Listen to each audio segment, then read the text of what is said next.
Do you want to create truly unique, one-of-a-kind pottery that attract attention, either from the ones you're trying to sell it to, or just from good friends that you want to impress?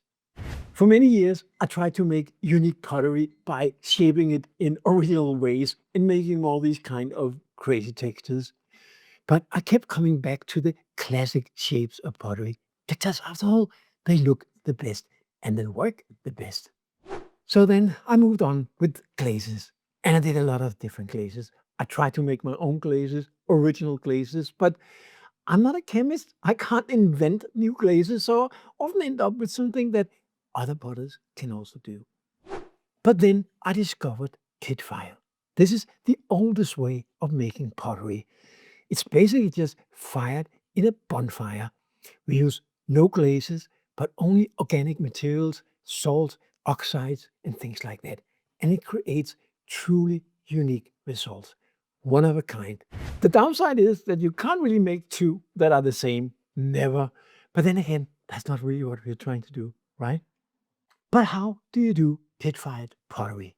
What are the right clays to use? How do you build a kiln that you can fire it in?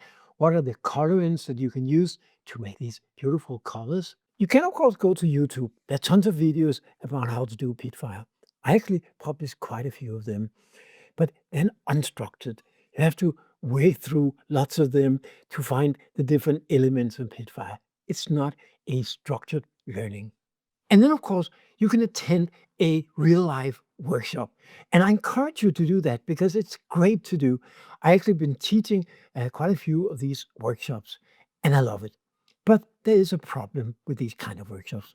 First of all, it usually takes place over a weekend, so 2 or 3 days. So I require my students to bring pots that are already prepared, that they already made, that they already bisque fired, so they're ready to do the pit fire. So the whole first part of the learning, what clay to use, how to shape your pots, how to prepare them for the pit firing, how to burnish them, how to use terra, and how to even create your own terra, that is typically not part of a workshop. And also, in the other end, after the pit fire, you need to spend some time on polishing them, dusting them off, and maybe apply a layer of wax or acrylic spray or whatever you want to apply. We typically don't have time for that during a workshop.